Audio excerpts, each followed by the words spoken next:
Welcome again to our March webinar entitled Reinforcing Learning in Different Ways. And for that, we have three guests. First is Archana R, who is a resource person with the Azim Premji Foundation at Yadgir. Her interests include children's literature, films, and critical pedagogy. She has an MA in English from the Manipal Academy of Higher Education. Welcome, Archana. Thank you for being here. The second person is Alice Barwa, who is a resource person with the Azim Premji Foundation, Raigad, Chhattisgarh. She has completed an MA in Education from B.R. Ambedkar University, New Delhi. Her research interests include education, culture, sociology, and linguistics. Our moderator does not really need any introduction. She's very much part of the Learning Curve team. But still, for those who are new, let me introduce Chandrika, who's an educator in the field of science and writes regularly to support students and teachers. At the Azim Premji University, she's part of the communications team and is a content creator, editor, and reviewer of their books, essays, and publications. So you can see how many hats she wears.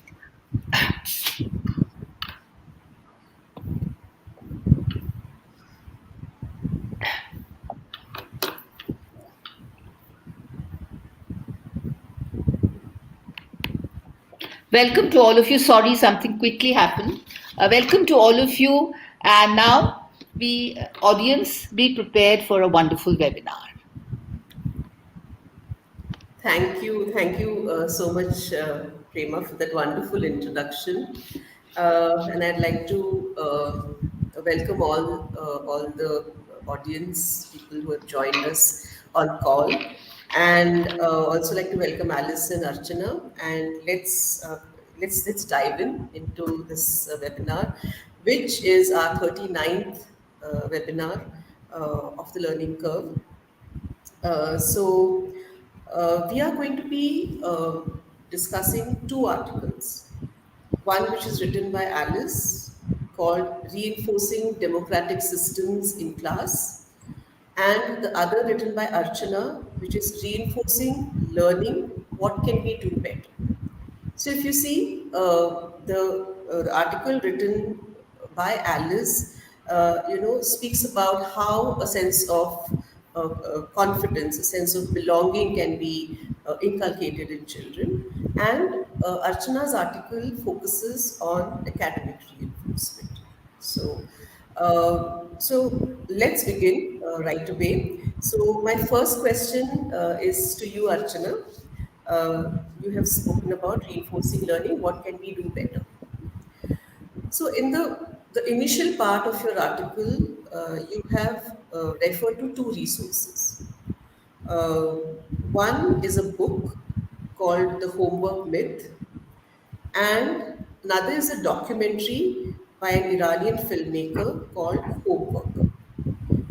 So my question to you is that have you, during your interaction with your students, probed basis the book and the documentary?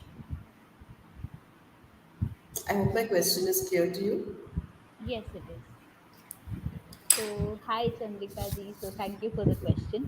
So, yes, initially when I started going to school as an associate, when I first joined the foundation in Yadgir, the thing that kids would most approach me was to assign them homework. So, in Kannada, they have this thing saying "hakodri, hakodri," which means put something and give. I think this is an experience that all of us associates go through because they don't care what you put into their notebooks as long as you put something. And then putting something has a lot to do with them feeling like you're seeing them and that you're interacting with them and that you're actually being their teacher. So my first act of being their teacher was to be giving them this kind of homework. And it also something that they were doing even while they were in the class. So there were actually a lot of kids who were so used to doing these kinds of tasks that even when I was doing something like telling them a story or reading them a book, doing something like a read aloud, or trying to bring them very nice books from our TLCs and engaging with them, they would still prefer to have something put into their notebooks so that they could keep writing. And then I realized, when I started observing, I started thinking that this has a reason. So the thing is that the kids are they're starting to get very comfortable being in their own corner, being in their own thoughts, and doing this activity which is extremely repetitive. And it seems like they're doing it unthinkingly and stuff, but it's not necessarily like a random silence or a random withdrawal. So then I started seeing whether I can start assigning different things for them in variety.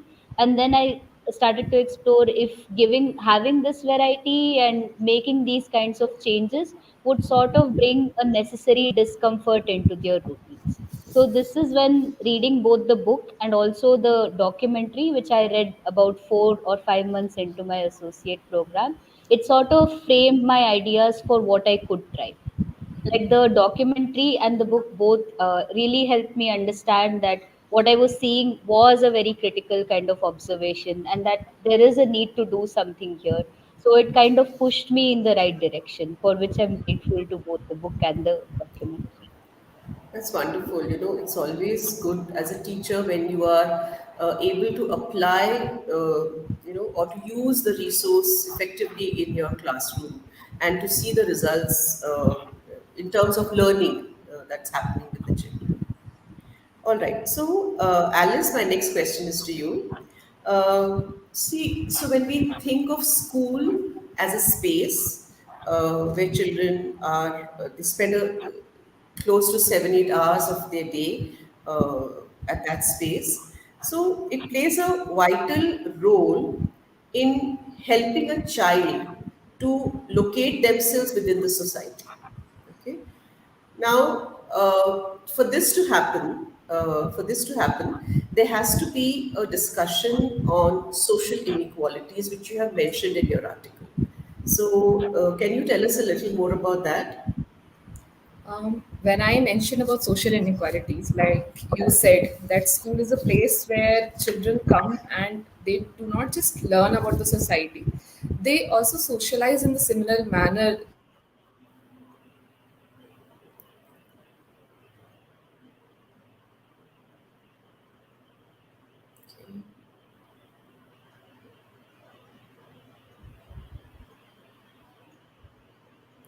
Okay. Alice, we are unable to hear you, and your video has frozen.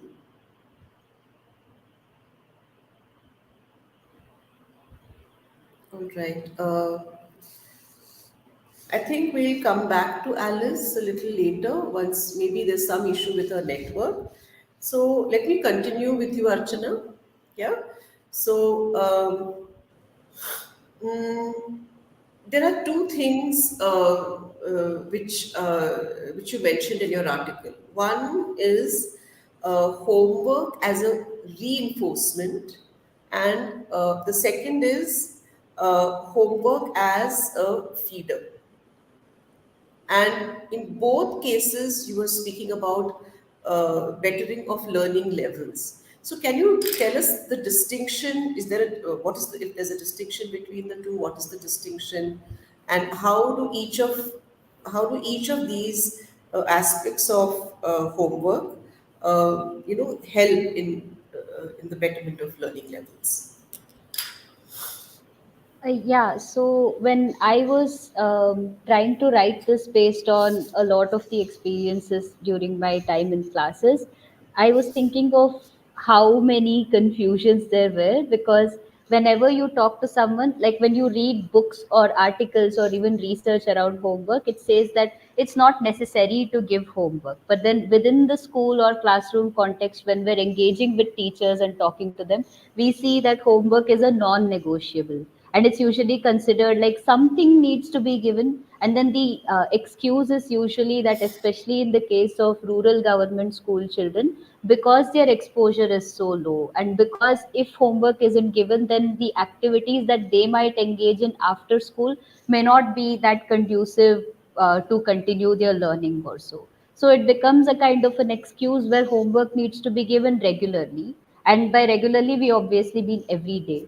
So then this kind of a structure makes the teachers also quite uncreative. So a teacher would be somebody who wants to give creative homework, but that's not necessarily something that we would be able to do on a daily basis. So the feeder kind of starts to become this is what I meant by what we are categorizing as homework as a feeder, which is just to give them something. So that something is what I talk about when I say it's just an extension of what should have been completed in the classroom, but then children are told to complete the rest of it at their home and then come back, Right, or right. to do some exercises on their own, or do something in preparation for the next day. But then the distinction that I was able to make is that reinforcement needs to be something a lot different from just this, because this seems to be the feeder kind of homework, seems to be something that helps out the teacher and also keeps the kids more prepared for the next days or that day's class. But then when it comes to the kind of reinforcement that that child needs for the ongoing topic or concept, then we would start assigning exercises that would actually work as reinforcement. So this is the kind of distinction I was drawing. All right. So I think you also give an example in the article where you're saying that the second category of homework wherein the child applies or goes a step further and completes the rest of the questions of the exercise. So the child is reinforcing the understanding of that particular concept. Am I right in understanding that? Yes, so here also the distinction is very fine, because what would we consider as reinforcement? Like if the question that has been done in the classroom and the homework that's given is the exact same thing, then that becomes a kind of practice kind of Yeah. homework. So practice kind of homework is always given. But then also where the student goes a step ahead and also does a little bit of thinking, and then the response also need not be correct, like they don't have to come up with a correct answer for all of the questions, but it's more like something where they explore a different kind of question on their own. So the next day it sort of helps the teacher to understand how have the children understood today's concept, and then what are the questions that they are raising, and then to Right. include that in the next day's class. All right. Okay. Yeah. Alice, it's good to have you back. You were saying something. We were talking about discussion on social inequalities. Yeah. And I was trying to say that as we can see that school is not just a place for learning, it's also a place where socialization takes place. And students that we have in our school come from diverse background. And with them they carry their own identities. So these identities suddenly do not change, or they become standardized for everyone. So, in that sense, students carry the social inequalities that their identities have outside the school as well. And in that terms, it's really important to address these social inequalities, be it based on gender, be it based on caste, be it based on class. So, I think that is what I meant when I was talking about social inequalities within school systems, and how when we do not engage in active dialogue or active practice, a democratic practice in a classroom, then we are simply re-engaging, or bringing those social inequalities within the school system as well. So I also think that I think the basis, the fundamental for this is acknowledging the presence of these inequalities, and then seeing whatever intervention can be done in the classroom for with regard to this, right? So I'll continue with my next question with you. There's one particular statement that you made in the article which says importance of discussions to promote democratic behavior, right? So I wanted to know what was the approach that you had to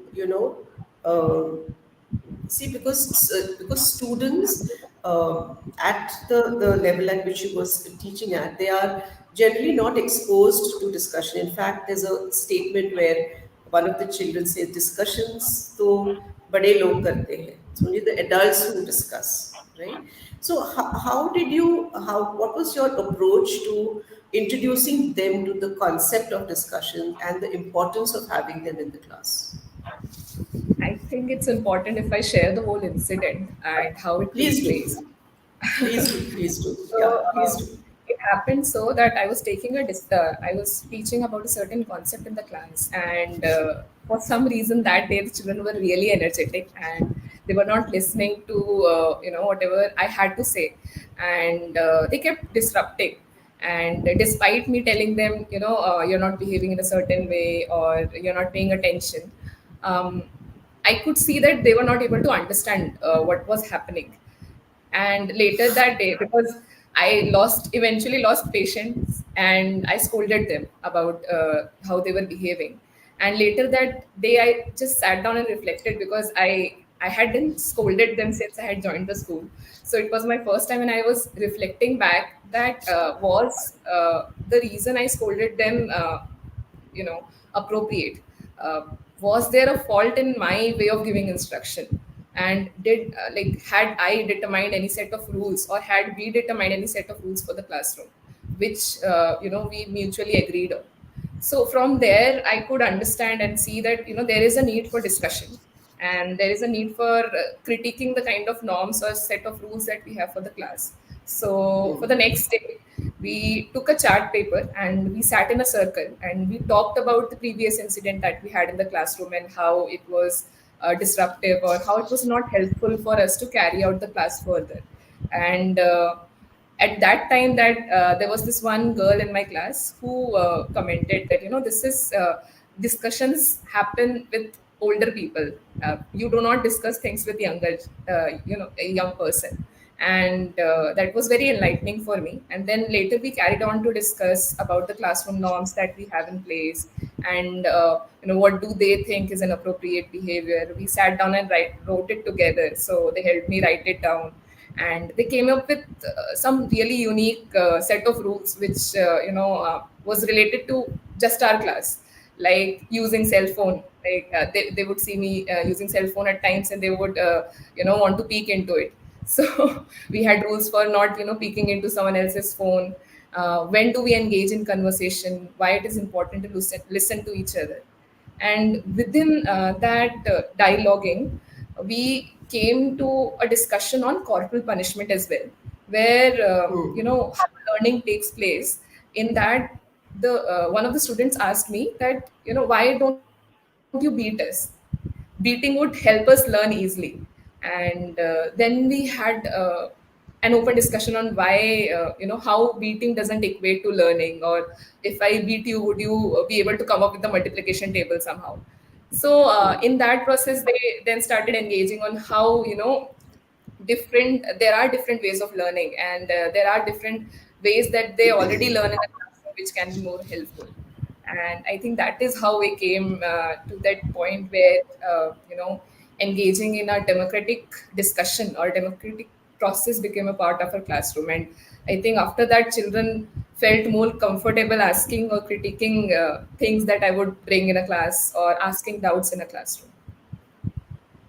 So they kind of opened up to you with regard to basic having a basic dialogue with you, right? Yes. Because you also said that when you were in the class, only when the teacher used to be there, they used to not talk at all. And when the teacher left, it was total chaos in the class. So I'm sure this kind of approach that you have taken must have given them a fair idea as to how discussions can lead to reaching a consensus, having having the freedom to say that I don't particularly agree with you, but I respect what you're saying, right? So this is extremely important to inculcate in children or instill in children at a very young age. Yeah. Yeah. So since we're talking about this, I wanted to go to Archana and ask her about the types of reinforcements that you have mentioned in your article. Like you've said, strengthening concept understanding, repetition of learned concept, developing a study culture. So, I'm just curious to know that, when we have a list of tools, or we have a list of uh, things that we can use in our classroom, and sometimes one particular reinforcement or one particular intervention really works well with the children. It leads to whatever objective that you have set for that particular class. So, in these, the types of reinforcement that you have mentioned, what would you say worked the best with your students? I tried a lot of these things in small bouts. So it was more like I would start something and then it wouldn't execute as well. So then I had to come back to it after doing other things. So one thing that I had experience with is that even when we try to do something exciting, when it comes to something like homework, so if kids don't do it and then come back to us, in my case as well, it was something like I could start something and then there would be some sense of regularity, but then also I had to like consistently discontinue it in the middle because I thought that pushing them or to also like start to introduce this sense of reward or excessive motivation or something like that, that was also something that I didn't want to do. So that was also something that I hadn't mentioned in the article, but then it was a huge part of my experience. So I think in a way when I now look at it, that is why I've been able to categorize it differently as well, because I think if I would have just tried it out straight one thing after another, I would have continued off of the same Right. kind of activities. So, but then for a while, I tried activities on concept understanding, and then for a while, I tried things on repetition of learned concepts. And then I also thought, okay, the teachers do believe in developing the study culture. So I also wanted to understand, does this help? So, in all of my experience with different kinds of activities, I think that the thing that worked best was the little kind of journaling thing that we tried to develop. So the journaling thing also, initially we started this thing by saying, let's do this for 30 days so that you write something every day of 1 month. But of course, it took us like almost some 3 to 4 months to come up with something like 20 to 24 entries. But then also we started noticing patterns that I also hadn't expected. So initially, I realized that we have to give them a lot of prompts so that they would be able to think of what they want to write and then come up with the writing. And then obviously, we were open to them using pictures to express themselves and all of that. But I think that this was the activity that the students also enjoyed. So because it also opened up opportunities like, okay, today nothing good happened, so I don't want to write. And then also some days where today lots of good things happened, so I don't want to do it as home. So allowing the kids to have that kind of freedom also helped them enjoy that. So I think that that was the thing that worked best. So even when it comes to the content, when I now look at the kind of entries that the students made, precisely because it didn't have that level of rigidity or any kind of pressure for them to do it, but I was trying to enforce some kind of accountability in the middle, because without like pushing any particular kids to do it on a daily basis, we would still read what the other kids had written on a regular basis, like at least once in 2 3 days or so. So that accountability helped without adding any undue pressure or so. So the journaling part which I mentioned in the article was what I enjoyed and also what the kids enjoyed. Yeah, so there are two, three things that I'm hearing you say. One is that it's you can't just think about activities for one particular kind of reinforcement. That if it's concept understanding or a repetition of learned concept, you have to pick few activities in each to see what works and what helps the students. That's one thing that I'm hearing you say. The second thing I'm hearing you say is that journal writing at times it can get it can become like a chore to do, and Yeah. you were able to give freedom to your children, to your students, to say that, okay, you don't feel like writing it today, let's write tomorrow. Okay. And the third thing is making them accountable for, their experiences in the classroom, for them, whatever they're writing, whatever they're experiencing, right? All right.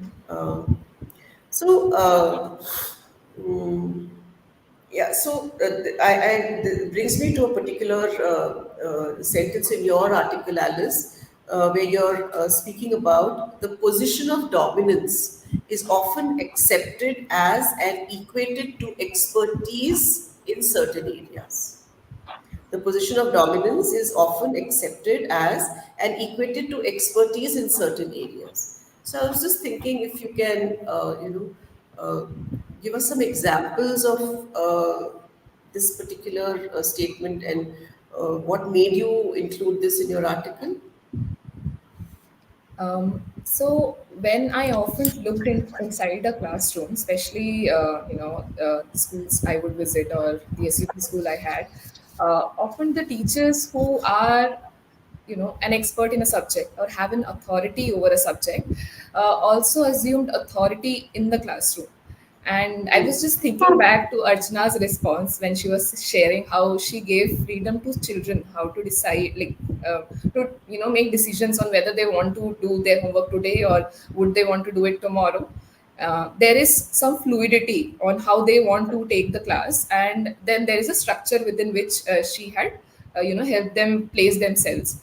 So Right, that is something which is lacking inside a classroom, where teacher automatically assumes the authority as well in terms of whether the child can have a dialogue or not, whether they can critique what knowledge is being shared in the classroom, and that knowledge is completely based on teachers understanding who is an authority. And then it becomes a matter of discipline where a child questions that knowledge or critiques that knowledge, or right. raises inquiries.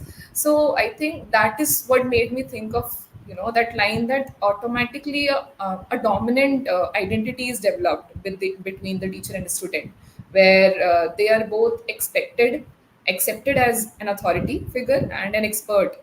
So in terms of subject, as well as what can and cannot be discussed in the classroom, what sort of Hmm. discipline should be there. Okay.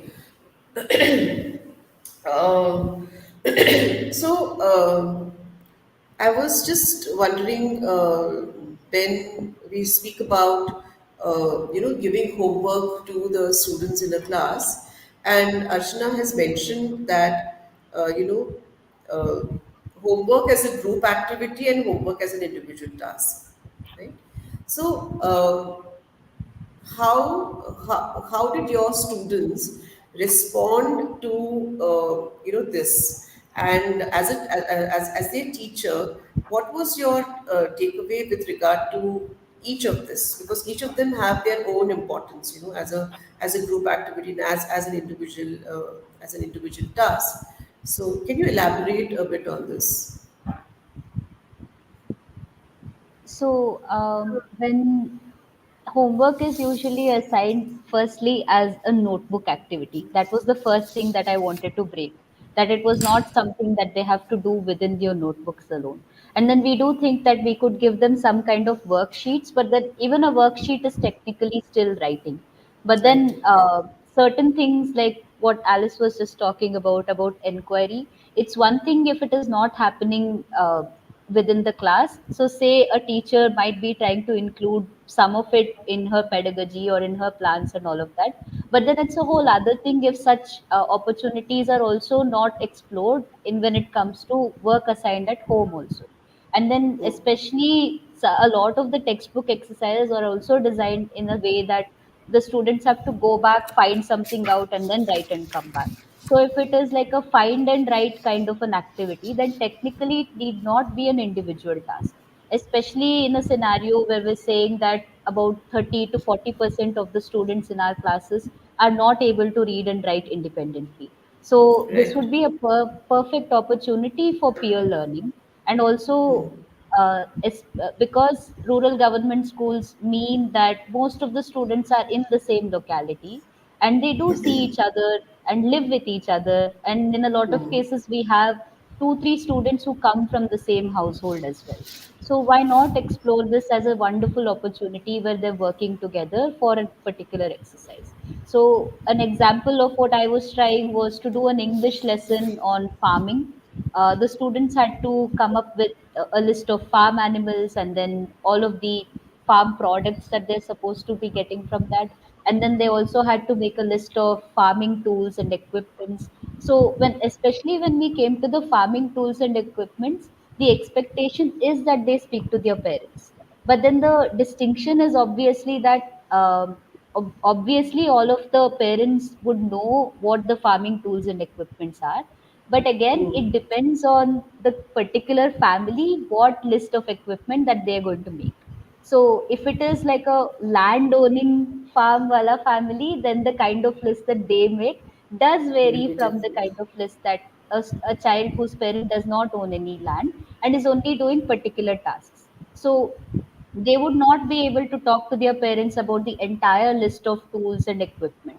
But then, if 4 or 5 children are given the same task, and then they get to compare their lists and add more and then see if everything is getting covered, then we would definitely be getting a longer list of tools and equipment. So this was something that I was only doing an English lesson because it is a grade 4 English lesson, but then I didn't realize that I was going to get into all of this. And we got so much Right. scope to bring all of this into the classroom because this was a homework activity given as a group. So I usually say that individual activities tend to be given for, say, practice and these kinds of things. But when it Yeah. comes to actual reinforcement, peer activities would really be something that can be explored. Yeah, and I also feel that when you do a group activity or a group task, it also exposes the children to the diversity, the diversity in their own group. They may be aware of it, but when it comes to this kind of a thing, like for example, as you said, if it was a landowner, child from a landowner's family, and the other one which was from the farmer who doesn't own land, their tools or their list would be different. But once you merge it, then it becomes a more robust list, right? Yeah. So it's as you said, it's also about peer learning, right? Hmm. So I think I'll take a pause here and check with Prema if there are any questions from the audience.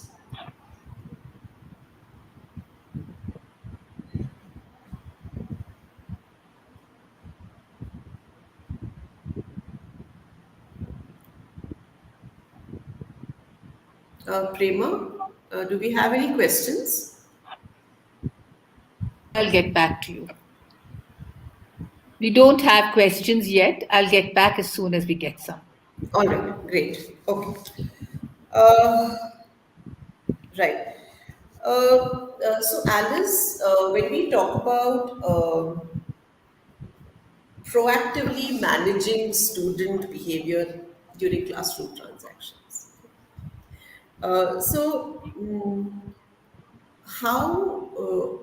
can we establish certain enablers which which help us to manage student behavior in classroom transactions better? I think when I speak, I would be speaking completely based on the experiences that I had Of within my course, classroom. yes, yes, And I think, as I mentioned before about the rule setting that we did on chart paper, that was one of the activities that was really helpful in managing students' behavior in the classroom, where it acted as a piece of paper where we had mutually agreed on certain rules and norms for the class, and then all I had to do was place gentle reminders when we were taking class. okay, And this was something that was not only used by me, but also by their own fellow students when someone was acting, in a disruptive way as they felt. So they would use the same yeah, chart to, set reminders that, we planned on not talking during this discussion, or we planned on listening carefully. So things like that would happen. Other was giving very clear instructions before we engaged in a particular task. uh, be it giving homeworks, be it working on worksheet or a particular group work. So giving very clear instructions on how what process we will follow and what will happen after this particular task, and what is our Hmm. objective from that, from that task or from that worksheet. It really helped children understand where they are being placed and what is expected of them. And this also helped me, help children focus on the task that they were given in a certain way, because before that I could see children getting very anxious when they would see a test paper or when they would see a worksheet. But eventually, through this practice of giving clear instruction and gentle reminders, sitting with them individually help them work through those tasks and focus on them more, better compared to the previous experiences that we had in class. um, Other things that I had seen through experience was that whenever I would appreciate them for something, some small act of kindness or compassion that they did, which they thought nobody noticed, but somehow, if I'm paying attention and I observe them helping their friend out, or lending someone a pencil, or listening carefully to someone and responding to them. So I would try to appreciate, okay, thank you for listening carefully, or thank you for helping them out with this doubt. Right. Was that person able to understand what you were sharing? And in that term, students were able to understand that the practice or the behavior that they were doing in that particular class was helpful for me and them both, and we both appreciated it. So this helped them re-engage in those behaviors. So that was really helpful. And other thing that we see in an early grade is that they do have difficulty, focusing a lot. After a while, they would lose focus, and they would roam around, or which is not necessarily a problem until unless you have something Right. specific, you know transact at that point of time. So the other thing that I used to do was use call to actions like hello, and then they would say hi, or I would say Marco, they would say Polo, things like that, which would gain their attention. And this became a part of a regular practice, which I could see, in students as well. When they wanted attention in class and they had to say something to their friends, they would use the same method and shout Marco, and everyone would say Polo.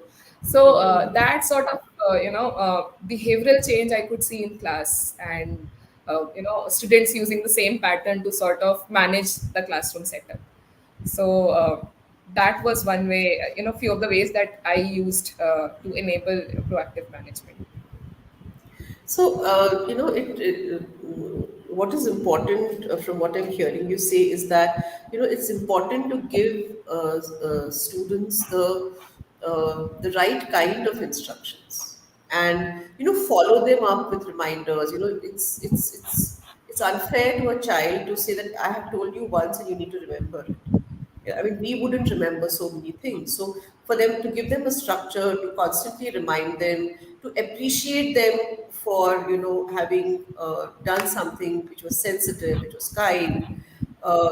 These are again different ways of reinforcing kind of you know conducive behavior in a classroom, conducive for both for the teacher and for the student. Yeah. So since we're talking about reinforcing behavior in the classroom, let's now talk about reinforcing learning of math and language. So, Archana, I just wanted you to tell us if you could describe any one, you know, I shouldn't say activity, but one particular aspect of reinforcing learning in math and language, which you found to be the most effective with respect to student learning. So these were things that I tried out after I was done with my associate program, and then so this was with schools that I had less of an understanding with the student. So that's the example that I've given in the article, where the teacher had asked the students to write about something, and some of the way that they had used Jodu Padagalu in Kannada was not appropriate, because the teacher had just told them use as many as you can. So that was the instruction. So I think this extends into what Alice has also just been talking about the need to give appropriate instructions and to also follow up. So the teacher had given an example, but then it wasn't that it was an instruction that that the children had not entirely captured.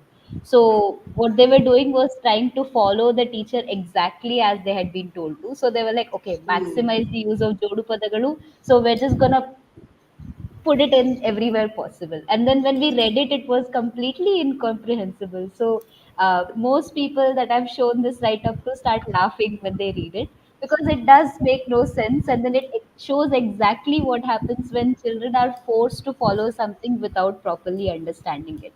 So Right. that's when I started working with teachers on trying to give appropriate writing prompts along with the required instructions. So planning these instructions is actually where we struggle with in the beginning, because we are not sure what it is that the students are supposed to understand. We know what the students need to do, but then how they have to get to that point of understanding is something that the teacher has to perceive and interpret and then try to frame an instruction for. So when I tried to work on this, we started working on it for both language and math. So what that has sort of brought out is, when we say that children have to write every day, what are they going to write about? So we had done an interesting experiment during our cluster sharing meetings. We had told that the teachers should start giving writing prompts to children on an everyday basis. So in some of the clusters, teachers did start doing them. So they were also sharing photographs of what children had written on a regular basis on our WhatsApp group. And what we saw is sometimes that the topics that have been assigned for the write up itself aren't that appropriate. So they might give them a very broad topic that the students will have no other option to but write very bad responses to, like very typical ones. And then there are ones that are like slightly personal, where children can bring in their own experiences. And then there were also suggestions that we were giving teachers that tell the children to use a bigger, wider variety of sentences, because children may not be doing this on a conscious level. So, what I had sort of noticed is that, say, we decide to work on writing, and we decide that I'm going to give regular reinforcement exercises for writing. And then I'm Right. going to choose a list of prompts. And then those prompts have to be such that the children can write. But also, over a few weeks, I have to also have certain indicators where the quality of writing, the variety of content, the length, so all of these aspects also need to be a part of my observation, so that I'm consistently giving feedback. So Right. that was something that we were able to try with a wider group of teachers. So what I've mentioned in the article was the start of that. And then in the last 3 or 4 months, we've been able to see that in a much bigger way in the blocks that we've been working in.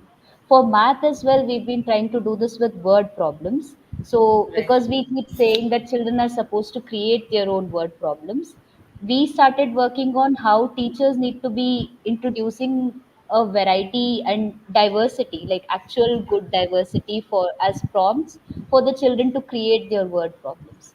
So we've Right. noticed that there is a huge shift in the kind of word problems that children are creating, and also the kind of context that they're picking. So, for example, we were able to introduce the concept of positive and negative subtraction within subtraction, because we encourage students to create a word problem around child marriage. So, that would be a positive subtraction if there is a decrease. But then, otherwise, the kind of examples that children usually have are, I had a few pens and then I gave a few pens here, so then there is a reduction in pens.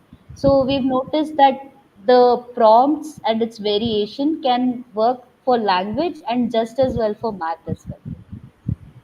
Okay. Okay. This is quite a lot of work, and it sounds so interesting. But I'm sure there's a lot of a lot of thought that has gone behind creating all these prompts and creating those activities, reinforcement activities in math. We have a question, and this is for both of you, Alice and Archana. What part do parents play in these endeavors that both of you are making in class? Any of you can go first. Alice, would you like to go first? Yeah, sure. So, for me, I think understanding a child was part of how we were establishing a democratic process in the classroom, and the kind of confidence or social emotional learning that we were trying to establish in a classroom. And in that sense, understanding child's background played a huge role. So parents in that sense played a huge role for me in understanding what sort of support child had at their home, and how the parent was supporting the child, be it academically or emotionally. So during my community visits, where we would go to their homes, I used to, like Archana is talking about the homeworks, where she talked about the homework where students are talking about the equipments they would use for farming. Similarly, I can't recall a homework, but I do recall conversations around homeworks where, I would talk to the parent about how, even if they do not understand what is being taught exactly, they can support their child by at least asking or inquiring about what happened today at school, or whether they went to school or not. Because Hmm.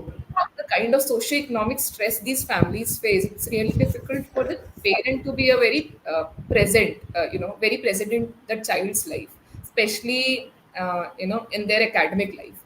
So for Right. them to ask these very small questions of how did your school go, or what did you learn today, was something that could motivate the child to participate in the class.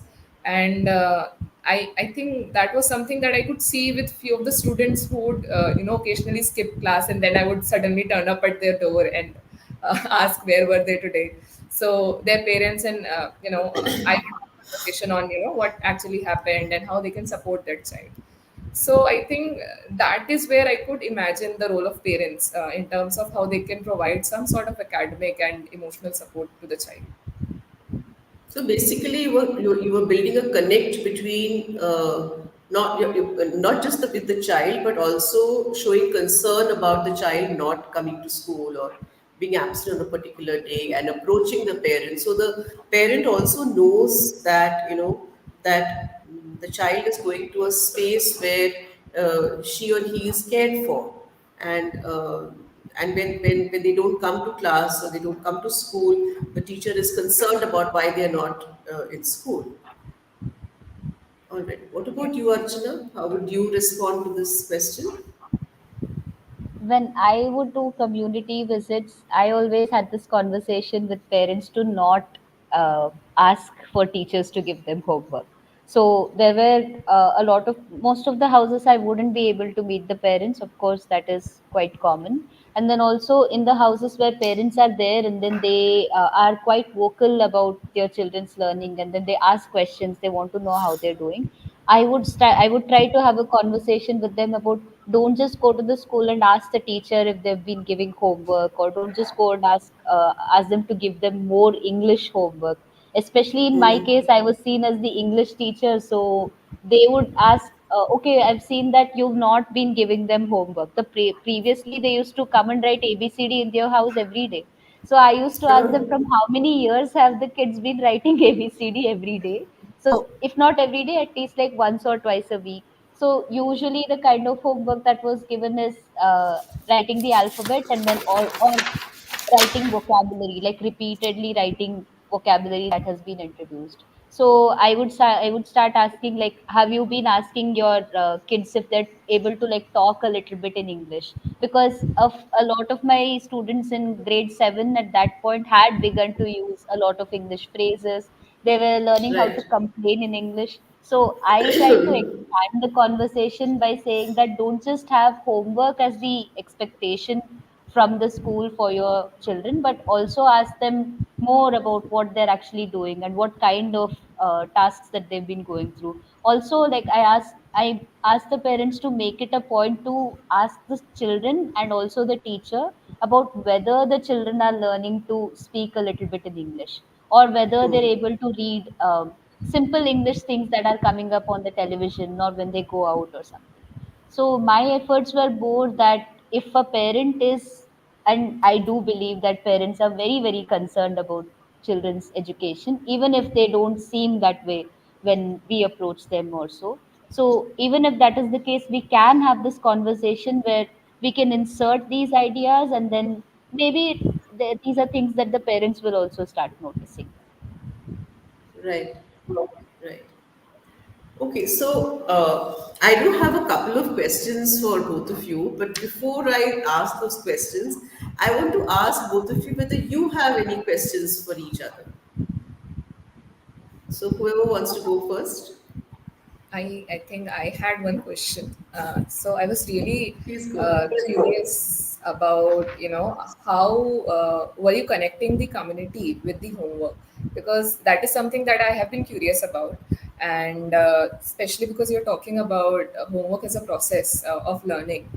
And when we talk about contextualizing, you know, these learning processes, I could see few examples when you were talking about it. So maybe can you share how did you visualize it, or what sort of homeworks did you give? So I tried to do a lot of things by keeping it very fluid. Like I didn't, because I was supposed to be an English resource person starting out in the school. So there was a lot of pressure on me to teach the kids English and stuff. And then I was also doing math and Kannada with as much as possible. So I started making sure that whatever I do in English, I would do just as much with the first language Kannada as well.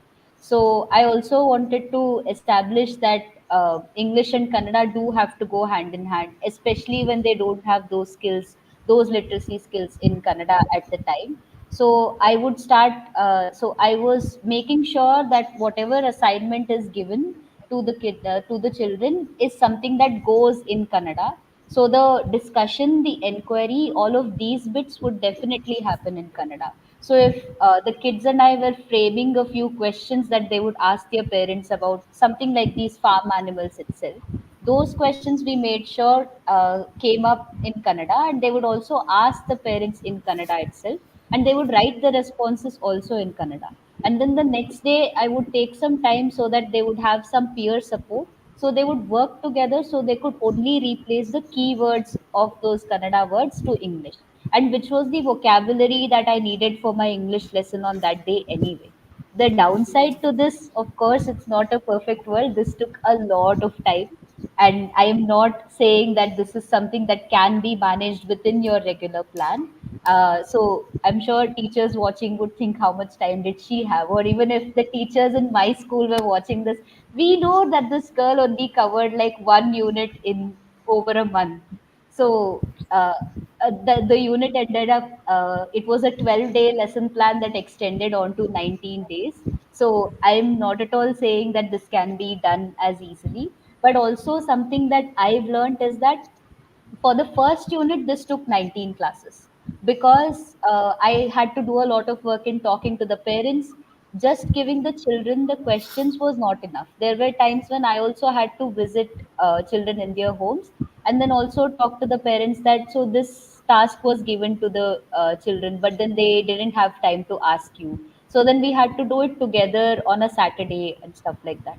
It was also difficult to reach the parents of tandas, which are these Lambani children who come from a little more distant kind of village to the school. So there were these challenges, but what I sort of learned is that it's difficult in the beginning, but once these processes get regularized, the community does get used to these processes. The parents do Yes, get used yes, to that this is the expectation now. And the evidence to that I have is that over the next 2 years, I was also mentoring the next associate batch. So with the new associates, I was able to tell them more about exactly how they can approach the community. So some of the work that they did with the community and parents with such exercises went much better than what I was able to execute when I was an associate. So, for example, they'd given them a task on noting down the phases of the moon for a full month. So that went better than my efforts about asking the children to write down a few of their activities, because they were able to convince the parents in a much better way because they knew exactly what kind of instructions need to be given. So as we get used to it, I thought that this is something that would actually yes, work. yes. When you start off, you are kind of a little raw, and it's an idea that you have, and you have kind of fleshed out that idea to a certain extent, but you've not actually used it. And when you use it and you find that, okay, this is what I need to do, this is what I need to do, so you make changes to that, whatever plan that you have, and keep it ready for the next person to come and take it forward and add on to it and make it more richer than how it was when you started. This is very, very interesting. What about you, Alice? I couldn't get the Alice question. Sorry. had a question for me about um, how I Yeah, had Archana. contextualized. Yes, yeah. Sorry, My Archana, please. my question for Alice is that when I read her article, she talks about Shala Sansad. So, if she could elaborate a little bit on that process and how that Bal is something. Sansad. Oh, Bal sorry, Sansad is what Bal she talking Sansad. about. So, if that is contextual, that is regularized, how that could sort of work with this kind of reinforcement that she's been discussing. So I couldn't explore Bal Sansad when I was in my SCP school. So Bal Sansad is basically a student parliament where students are elected through a democratic process, and they are given a certain ministry, like departments. Okay, this is a library department, or this is a sports department, this is disciplinary department. But I recently did this in one of my schools. I had heard about it a lot because some of my fellow associates had conducted it, and it seemed really helpful. But I recently conducted it, and I realized that students initially face challenge, in understanding the responsibility. But giving them responsibility in terms of having that responsibility, okay, these two people are particularly assigned for library, or these two people are particularly assigned for discipline or sports, gives them opportunity to take ownership of the resources at school, the processes at school. In the school that we did conduct Bal Sansad recently, I could see that students took charge of sports equipments, and they ensured that the equipments that were being used are placed back, or is everyone getting the opportunity to play with that particular sports equipment. I could see it. I mean, the follow-up visits that I did, I could see, especially with the sports period that they had. And there was the decision making skill that I could see that there was a decision making skill that children were improving in.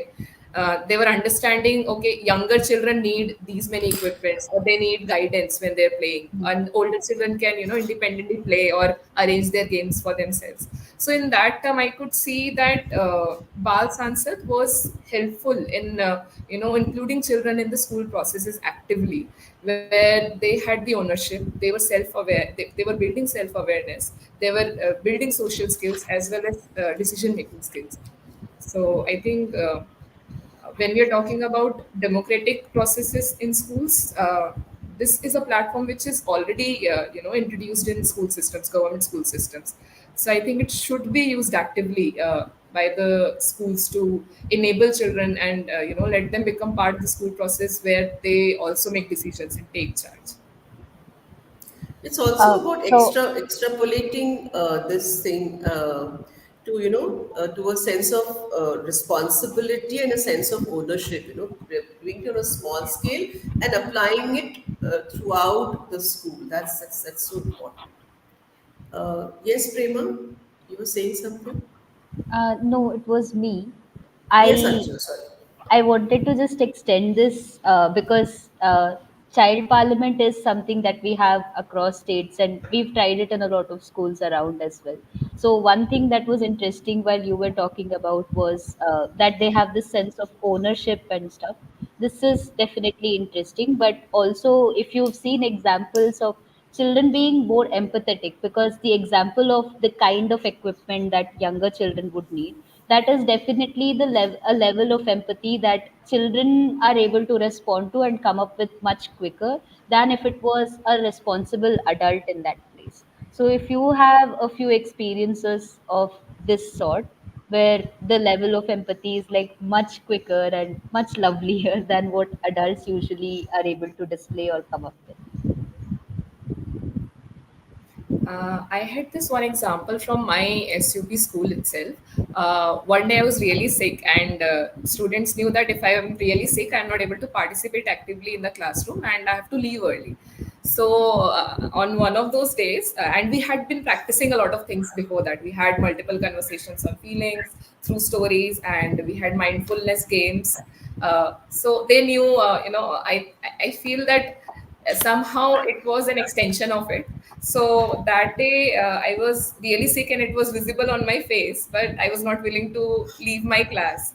So I could see that few of the students went around whispering in each other's ears to ensure that the whole class is silent and nobody's talking. For them, that was self management or discipline, so that the teacher would not leave, and teacher would have, ease in transacting the class. And even though it lasted just 5 or 10 minutes, it was something that is something that I still carry with myself, that they were self aware, and they managed to sit at least, as they would say, disciplined or quietly for 10 minutes, and make me feel comfortable during that time. So I think that was a very compassionate response towards me in the situation they saw me. Right. Such interesting, anecdotes you people have shared with each other. And it's really so when we talk about this academic reinforcement and this other kind of empathy, sensitivity, that kind of a thing. What I've got after all this that discussion that we've had is that they all go hand in hand. Nothing works in isolation, and it shouldn't also. And it's once it works hand in hand, I think it just helps the child to flourish, both academically and as a person, and grow up to be a sensitive person, grow up to be a person who has, empathy towards others, uh, and also, be, as you were saying, Alice, to be aware that, somebody is not feeling too well. What should we do? They're small children, they might not, the maximum they could do for you was to keep quiet for 20, 10 minutes, but it's an effort. It's an effort on the part of the child, and to inspire the rest of the classmates to do so itself is a big task, right? So, uh, yeah, I think, Prema, if there are no questions for our speakers, There haven't been any questions so far. And I think, that, of course, this is not the only thing. As soon as people see this, they will have questions, and perhaps they will send it to us on our, email ID. It's been a very, very interesting exchange, and much as we hate to end it, unfortunately, we must. And it's really very heartening to know how we are involving our children in these very important and larger aspects like democracy, like participation, like being responsible for each other. It's really wonderful to see this because the next issue, that is the current issue, which will come out in the first week of April, is about NCF foundational stage, where these very things are being spoken about in that document. So I want to thank all three of you, Alice, Archana, Chandrika, for sparing your time. Very important, very busy as you are. And, we hope to keep up our acquaintance with you, Alice and Archana, in the future issues also. And thank you all very much for being here.